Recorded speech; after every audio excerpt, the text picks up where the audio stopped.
स्वागत। सकाळचे 9 वाजलेले आहेत, अर्थातच वेळ झाली आहे आज काय विशेषची। आणि आज काय विशेषमध्ये दिवसभरातल्या मोठ्या महत्त्वाच्या आणि विशेष घडामोडी आपण जाणून घेणार आहोत।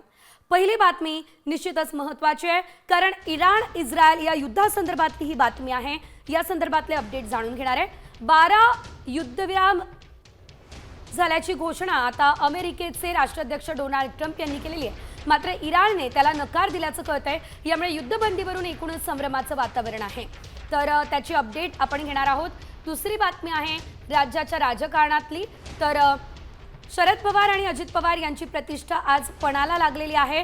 कारण आहे माळेगाव सहकारी साखर कारखान्याचा आज निकाल लागणार आहे आणि या निवडणुकीमध्ये गुलाल कोण उधळणार याची देखील अपडेट आपण घेणार आहे। तिसरी बातमी सर्वसामान्यांसाठी महत्त्वाची आहे। तुम्ही जर समुद्रकिनारी फिरायला जाणार असाल तर सावधान, कारण पुढचे 5 दिवस समुद्रात उंच उंच लाटा उसळणार आहे। त्याची देखील अपडेट आपण घेणार आहे।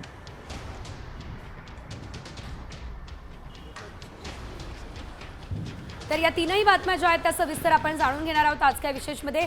युद्धबंदीवरून एकीकडे संभ्रम आहे, दुसरीकडे माळेगावमध्ये गुलाल नेमका कोण उधळणार हे बघायचं आहे। तर समुद्रकिनारी जाण्याचा तुमचा काही प्लॅन असेल तर आधी बातमी बघा, कारण समुद्रकिनाऱ्यापासून दूर राहा असं सांगण्यात आलंय।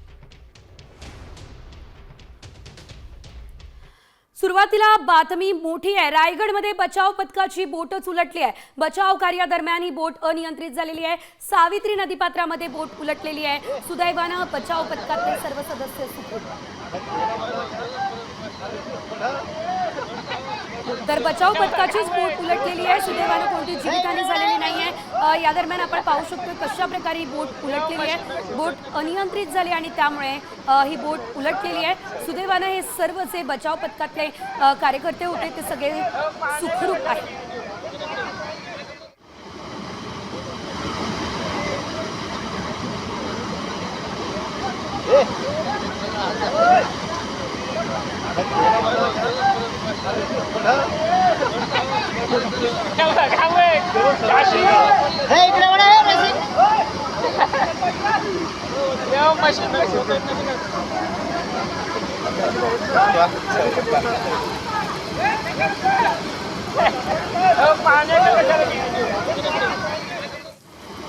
तर पुढचे 3 तास सतर्कतेचे असणार आहे। रायगड, पालघर, ठाणे या ठिकाणी जोरदार पावसाची शक्यता आहे। नागरिकांना सतर्कतेचा इशारा देण्यात आलेला आहे। हवामान विभागानं हा सतर्कतेचा इशारा दिलेला आहे। पुढचे 3 तास हे अतिशय महत्त्वाचे असणार आहे। हवामान विभागानं या संदर्भातला मेसेज सुद्धा सध्या शेअर केलेला आहे। पालघर, रायगड, ठाणे या ठिकाणी काही ठिकाणी मध्यम ते जोरदार पाऊस पडण्याची शक्यता आहे। नागरिकांनी सतर्क राहावं असं सांगितलं जात आहे। अधिकची अपडेट या संदर्भात आमच्या प्रतिनिधी रुपाली बडवे यांच्याकडून घेऊयात। रुपाली, आपण पाहतोय गेल्या साधारणतः 2 दिवसांपासून सतत पाऊस सुरू आहे आणि आज सुद्धा रायगड, पालघर आणि ठाण्यामध्ये पाऊस वाढण्याची शक्यता आहे। काय अपडेट? भारतीय हवामान खात्याकडून अलर्ट खरं तर देण्यात आलेला आहे। रायगड असेल, पालघर असेल, हा संपूर्ण जो पट्टा आहे त्या भागामध्ये मुसळधार पाऊस पडू शकतो अशा पद्धतीची खरं तर शक्यता व्यक्त केलेली आहे। आणि त्याच्यामुळे संपूर्ण महाराष्ट्राची जी किनारपट्टी आहे या किनारपट्टीमध्ये जे सगळे आपले मच्छीमार बांधव आहेत त्या सगळ्यांना सूचना करण्यात आलेल्या आहेत, त्यांना इशारा देण्यात आलेला आहे।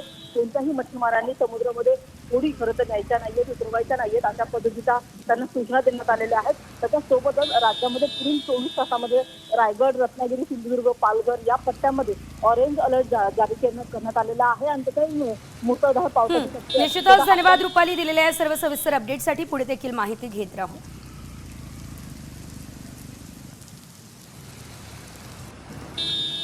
तर खडकवासला धरण पाणलोट क्षेत्रामध्ये पावसाची संततधार सुरू आहे। यामुळे धरणाच्या पाणी पातळीमध्ये प्रचंड वाढ होते। खडकवासला धरणातून 3883 क्युसेक वेगानं पाण्याचा विसर्ग केला जाणार आहे। थोड्याच वेळात मुठा नदीमध्ये पाणी सोडलं जाईल। यामुळे नदीकाठच्या नागरिकांना सतर्क राहण्याच्या सूचना सुद्धा देण्यात आल्या आहेत।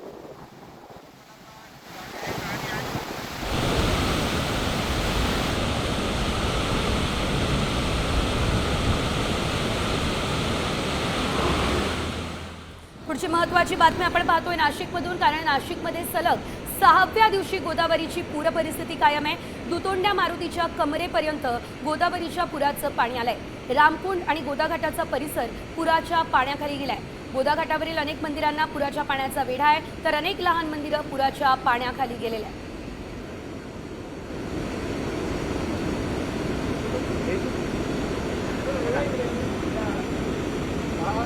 गोदा घाटावरून या संदर्भात आढावा घेतला आमचे प्रतिनिधी अभिजित सोनवणे यांनी. पाहुयात गोदा घाटावरची सद्य परिस्थिती.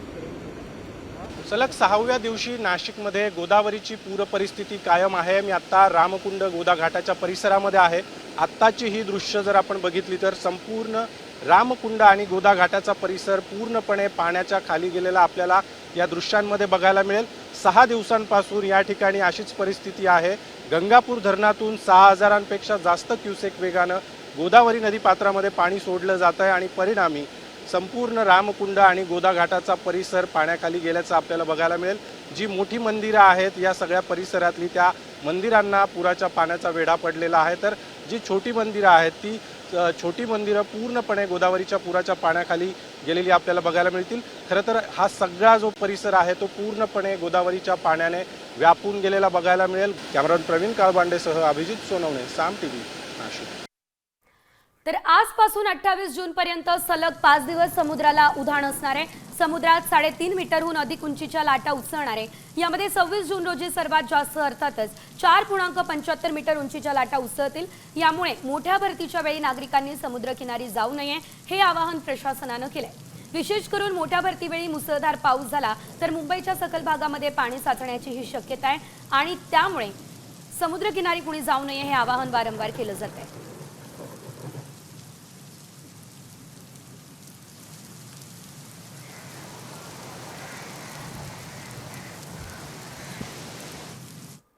तर इराण आणि इस्रायलमधलं युद्ध थांबलंय की नाही या संदर्भात अद्यापही संभ्रमाचं वातावरण आहे. 12 दिवसांच्या युद्धानंतर इराण इस्रायल युद्धबंदीची घोषणा झाली आहे. अमेरिकेचे राष्ट्राध्यक्ष डोनाल्ड ट्रम्प यांनी ही घोषणा केली आहे. आज सकाळी 9:30 पासून ही युद्धबंदी लागू होणार आहे. कतार आणि अमेरिकेने या युद्धबंदी संदर्भात पुढाकार घेतलाय. अमेरिकेने या युद्धामध्ये उडी घेत इराणच्या आण्विक तळांवरती हल्ले केल्यानं इराण खवळला होता. अमेरिकेला प्रत्युत्तर देण्याची भाषा देखील केली जात होती. त्यानुसार कतार, सिरिया, इराकमधील अमेरिकेच्या हवाई तळांवर इराणनं क्षेपणास्त्र हल्ले केले. मात्र हे हल्ले केल्यानंतर इराणनं व्हाईट हाऊसला शांती संदेश पाठवला. त्यानंतर अमेरिकेने देखील कुठलीही कारवाई न करण्याचं मान्य केलेलं आहे. सीज फायरबाबत ट्रम्प आणि नेतन्याहू यांच्या फोनवरती चर्चाही झाली आहे. हल्ले न करण्याची अट इराणनं मान्य केल्यावर युद्धबंदीची घोषणा ही करण्यात आलेली आहे. डोनाल्ड ट्रम्प यांनी काय म्हटलं पाहूया. सर्वांचं अभिनंदन. इराण इस्रायलमध्ये पूर्ण आणि अंतिम युद्धबंदी झाली आहे. युद्धबंदीचं इराणला प्रथम पालन करावं लागणार आहे. युद्धबंदीचं कारण आणि पुढील 12 तासांमध्ये इस्रायल देखील युद्धबंदीमध्ये सहभागी होणार आहे. 24 तासांनंतर युद्ध औपचारिकपणे संपल्याचा विचार करणार. युद्ध संपवण्यासाठी दाखवलेल्या धाडस आणि शहाणपणाबद्दल अभिनंदन असंही ट्रम्प म्हणाले.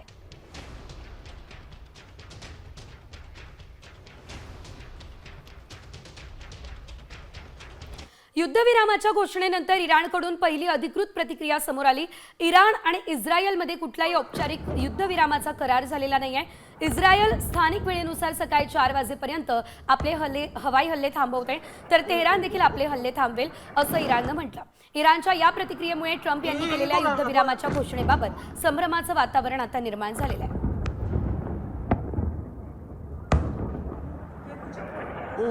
इराणचा कतारवर हल्ला. अमेरिकन हवाई तळ निशाण्यावर आहे. कतारमध्ये अमेरिकेचा पश्चिम आशियातील सर्वात मोठा एअरबेस आहे. दोहाजवळ अल उदैद या अमेरिकन लष्करी तळावरती 6 मिसाईल्स डागण्यात आलेली आहेत. अल उदैद पश्चिम आशियातील सेंटकॉम म्हणजे सेंट्रल कमांडचं मुख्यालय आहे.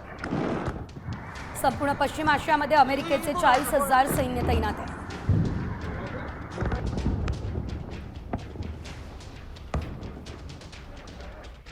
दुसरीकडे अमेरिकेच्या हल्ल्याला इराणनं जोरदार प्रत्युत्तर दिलं. कतारमध्ये सर्वात मोठ्या अमेरिकन हवाई तळाला निशाणा बनवत 6 क्षेपणास्त्र डागली. कतारची राजधानी दोहापासून जवळ असलेल्या अल उदैद या अमेरिकन लष्करी तळावर 6,000हून अधिक सैन्य तैनात असतं आणि त्याच ठिकाणी इराणनं हल्ला केलाय. अमेरिकेने ऑपरेशन मिडनाईट हॅमर अंतर्गत इराणमधील न्यूक्लिअर सुविधा असलेल्या फोर्डो, नटनज आणि इस्फहान या ठिकाणांवर हल्ला केला आणि त्या हल्ल्याला प्रत्युत्तर देण्याची घोषणा इराणनं केली. कतारमध्ये अमेरिकेचा पश्चिम आशियातील सर्वात मोठा एअरबेस अल उदीद आहे, त्यामुळे इराण या ठिकाणी हल्ला करू शकतो अशी शक्यता होती.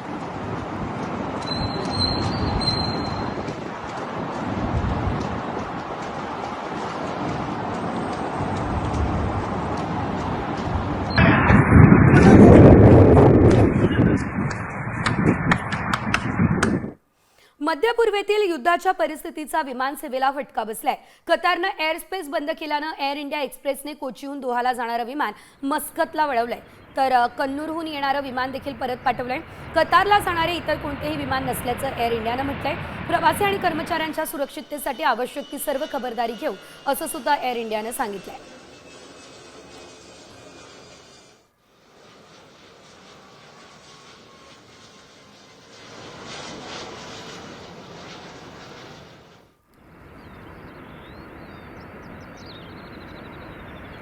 तर दुसरीकडे इंडिगोने आपल्या प्रवाशांसाठी मार्गदर्शक सूचना जारी केल्या. यामध्ये काही उड्डाणांना विलंब किंवा वळवण्याची शक्यता असल्याचं इंडिगोनं म्हटलं.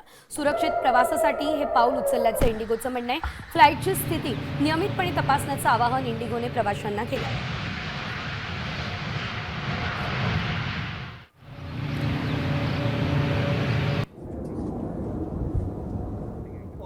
दरम्यान मित्रराष्ट्र असलेल्या कतारवर हल्ला नव्हता, केवळ अमेरिकेच्या तळाला लक्ष्य करण्यात आल्याचं इराणनं म्हटलंय. अल उदैद विमानतळावर झालेला क्षेपणास्त्र हल्ला कतारच्या निवासी भागांपासून खूप दूर होता, त्यामुळे कतारमधील लोकांना कोणताच धोका नाहीये. इराण कतारसोबतचे ऐतिहासिक संबंध टिकवून ठेवण्यासाठी वचनबद्ध आहे असंही इराणनं म्हटलंय. Southwest.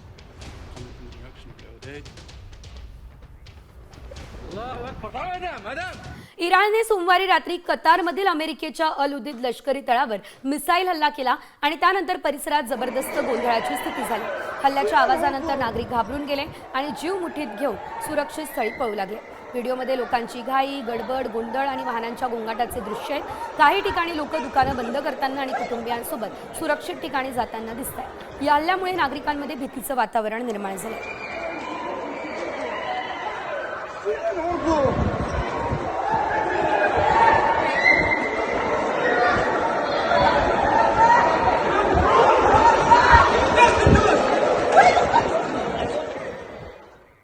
तर इराणने इस्रायलवरती तब्बल 40 मिनिट क्षेपणास्त्रानं जोरदार हल्ला केलाय. यावेळेस इस्रायलमध्ये युद्ध सायरन वाजत होतं आणि या हल्ल्यामध्ये अद्याप कोणतीही जीवितहानी झाल्याची माहिती मिळालेली नाहीये.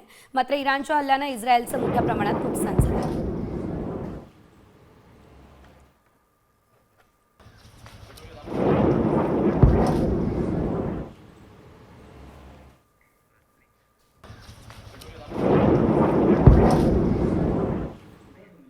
इराण आणि इस्रायलमध्ये सुरू असलेल्या युद्धाचा परिणाम स्वयंपाकघरातही दिसतोय. बरं, असं मी का म्हणतेय, कारण भारतात येत्या काळात LPG सिलेंडरच्या किमती वाढू शकतात.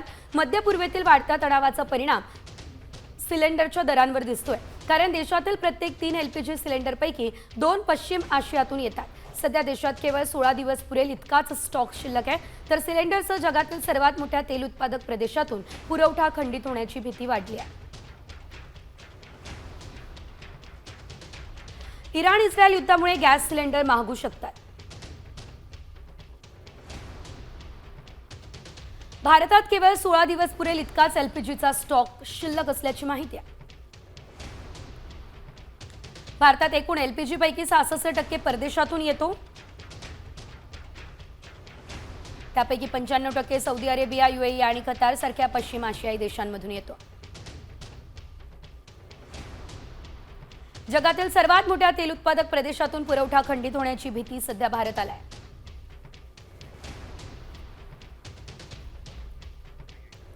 आणि यानंतर बातमी महत्त्वाची आहे. स्पर्धा परीक्षेप्रमाणे सरळ सेवा भरती परीक्षेसाठी देखील आता पर्सेंटाईल पद्धत लागू करण्यात येणार आहे. क गट नोकर भरतीसाठी MPSCने हा निर्णय घेतलेला आहे. यापुढे घेण्यात येणाऱ्या चाळणी परीक्षांना हे आदेश लागू असतील तर MPSCने या संदर्भात एक पत्रक जारी केलेलं आहे. तर पर्सेंटाईल प्रणाली उमेदवाराच्या गुणांची तुलना इतर सर्व उमेदवारांच्या गुणांशी करते आणि त्या उमेदवारानं किती टक्के उमेदवारांपेक्षा चांगली कामगिरी केली आहे हे दर्शवते. तर MPSC परीक्षेत प्राथमिक आणि मुख्य परीक्षेचे गुण सामान्य करण्यासाठी पर्सेंटाईल वापरले जात असतात.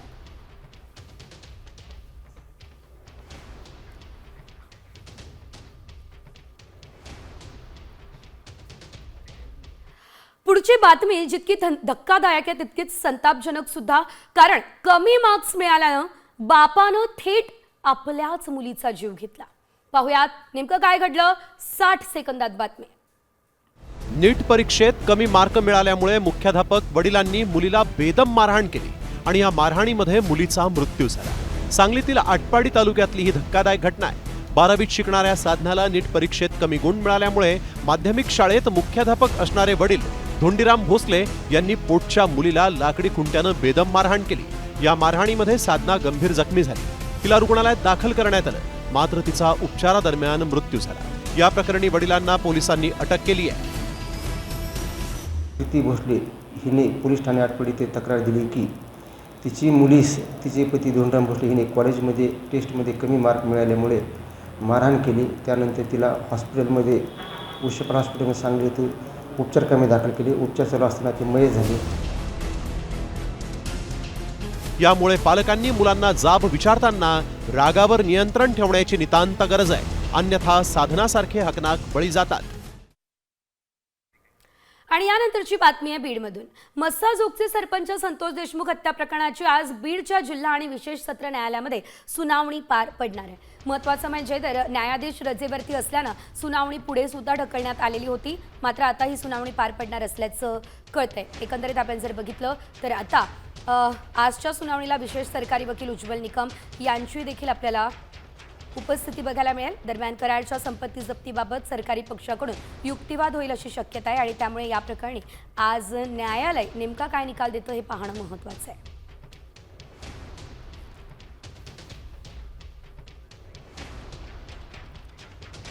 पहिलीपासून इंग्रजीही नको असं स्पष्ट मत 98व्या अखिल भारतीय मराठी साहित्य संमेलनाच्या अध्यक्षा डॉक्टर तारा भवाळकर यांनी आता व्यक्त केलं असल्याचं आपल्याला पाहायला मिळत आहे.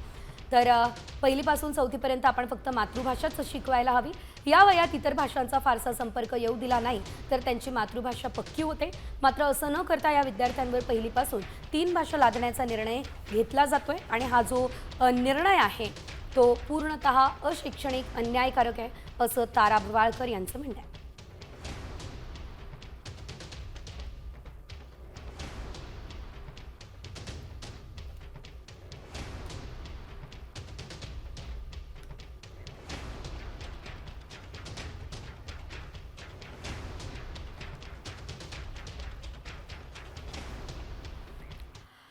खरं तर सलमान लग्न का करत नाहीये हा प्रश्न त्याच्या सर्व चाहत्यांना आहे. मात्र आता याच संदर्भातली बातमी. कारण सलमान खानने लग्न न करण्याचं कारण पहिल्यांदाच रिव्हील केलंय, अर्थातच सांगितलंय. कपिल शर्माच्या शो मध्ये सलमाननं हजेरी लावली आणि यावेळेस सलमानला लग्नाबद्दल प्रश्न विचारला. या दरम्यान त्यानं लग्न न करण्याचं कारण सांगितलं. आपको इतनी खुशी हो रही है कि मैं बर्बाद हो जाऊं. थिंग इज वो एक पेशेंस, एक वो झगड़े, एक जो हस्बैंड वाइफ एक दूसरे के लिए सैक्रिफाइस करते थे, यू नो, एक वो टॉलरेंस का जो फैक्टर है वो. अब रात को एक टांग आ जाती है ऊपर तो उसके ऊपर डिवोर्स हो जाता है.